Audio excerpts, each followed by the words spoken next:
take 6 because I keep having sneezing fits. Today we're going to start off talking about GDP. Canada's GDP just came in at 0.4%, completely flatlined. This is not economic growth. It's inflation dressed up as stability. And today I'm breaking down how the numbers are being used to mislead Canadians, including the rise of rage bait around GDP per capita, misleading jobs data, and a government stalling on its own budget. So first, what is GDP? How is it measured? Gross domestic product measures the total value of goods and services produced in the country. But it's based on dollars spent, not actual productivity or number of goods sold. That means inflation alone can inflate the GDP, even when output is stagnant or falling. That is exactly what we're seeing right now. The dollar value of GDP went up because prices went up. Without that, Q1 GDP would have been negative, without question. So why do I loathe GDP per capita? Well, you've probably seen lots of influencers and headlines claiming that Canada is in dead last in the G7 or the worst in the G20, all based on GDP per capita. And it makes for a fantastic soundbite. And right now it makes people angry, and anger sells more than any other emotion. But it is so flawed. You cannot measure real economic performance by GDP per capita. And here's why. Not everyone contributes equally to GDP. If you have a population and the majority of them are under the age of 15, they are not contributing the same way as another country where the majority of them are between 30 and 55. Our population growth is driven by young immigrants who earn minimum wage.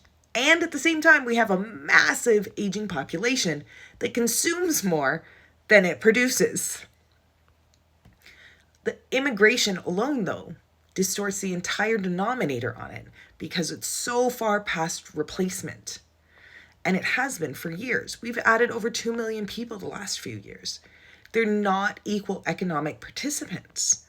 So per capita ignores the real disparities, the rise of part-time work, contract jobs, wage inequality. All of it just gets flattened out, and here is the average divided by the number of people in the country. It doesn't work that way. So it may look like Canada's falling behind, and I'm never the first person to go cheerleading rah Canada's economy, but it is not a sign of collapse. It's a sign of population dynamics. So I refuse to listen to it because it's far more about outrage than it is insight. And if someone's basing their entire argument on per capita, they're either selling you a course, rage bait, or in worst case, they're selling you someone else's agenda. But here's the thing. Stats can themselves calculate it for us. Why would they do it if it's such baloney? Because it's actually a really useful metric for figuring out immigration targets, social programs, spending, and stuff like that. It's really a great tool for people outside of the economy. So moving on. We're going to talk about the jobs report. You may or may not have watched my previous video, The Job Numbers Are Wrong, where I explained how Canada's Labour Force Survey, LFS, gets fast headlines because it's based on a household phone interview and it gets released with only a 1-month lag. But it's not the full picture, especially when the numbers don't align with the reality Canadians are living. And that in itself can be part of the problem and why people claim the mainstream media is lying. I know unemployment is higher. Well, it's the data. That's why. So here's what the LFS said for March 2025. Employment fell by 33,000. Full-time jobs dropped by 62,000. Part-time jobs went up. Unemployment rose to 6.7%. Losses came from retail, recreation, and cultural sectors.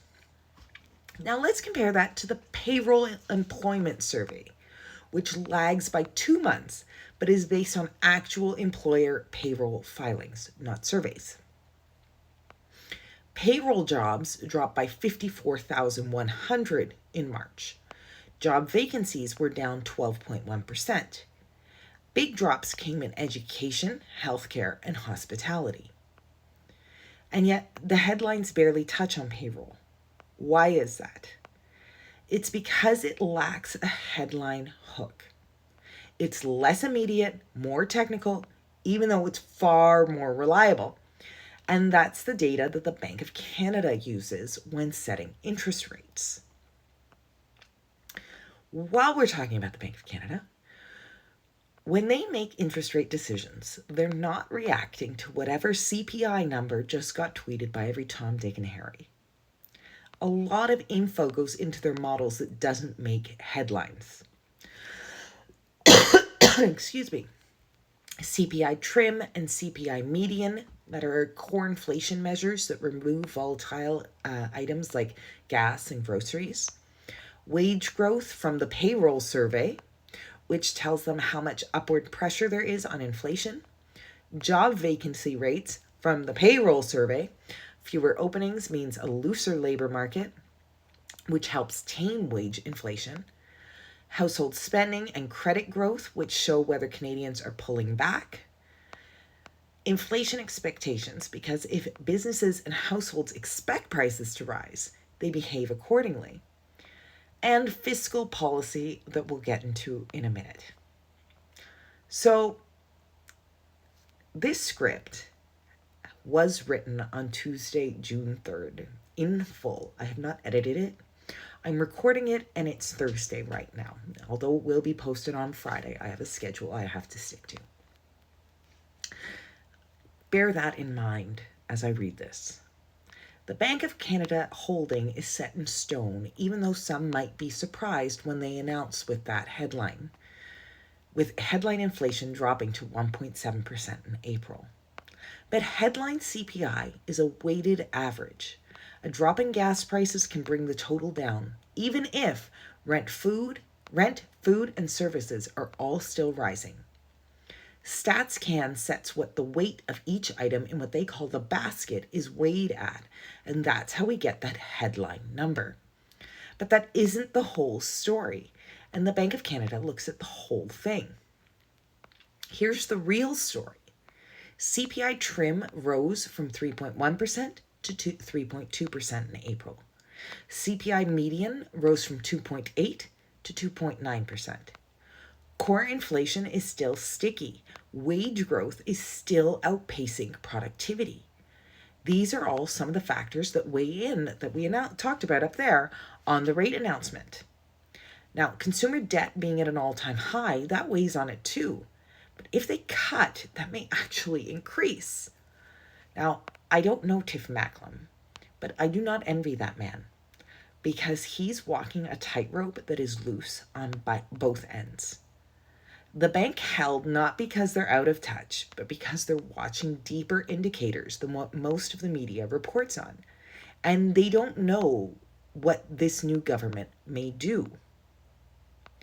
Now, on to how the government is probably making Macklem pull his hair out. We still don't have a federal budget.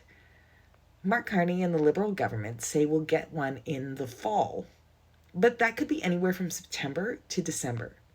Just last year, Freeland didn't release the fall economic statement until November 28th. Well, let me say, she was prepared to release it until she brought down the government over it to then run her seat again, then supporting the same fall economic statement. I digress.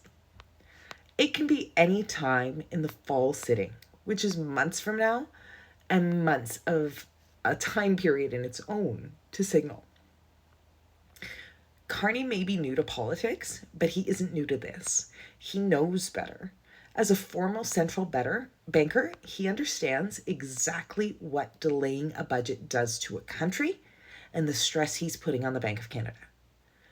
No budget introduces uncertainty to the markets because what if oil sands are closed or cap gains return?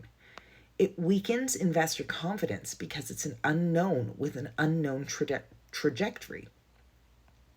It makes the Bank of Canada's job so much harder because they're setting monetary policy without knowing what the fiscal policy is doing.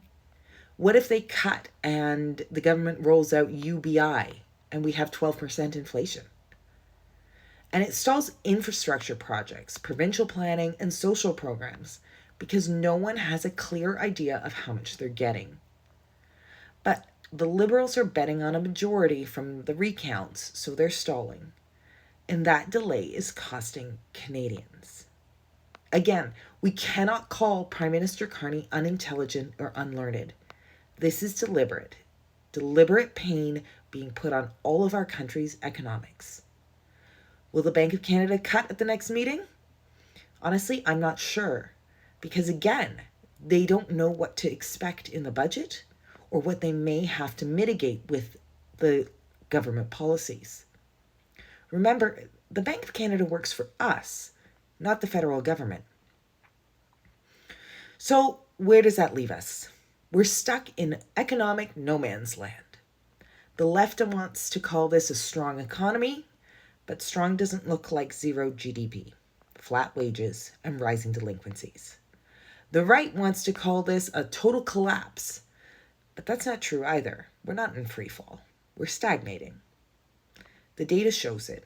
Weak growth, stubborn core inflation, and a government that's actively making things worse by refusing to govern. The Bank of Canada isn't out of touch. They're flying blind while Ottawa stalls, spins, and hopes for a recount miracle.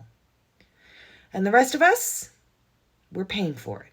At the pumps, at the grocery store, and with every mortgage renewal. Next Tuesday, the final part of my housing series drops, and next Friday, I will have more headlines to break down for all of you. Have a wonderful, wonderful weekend.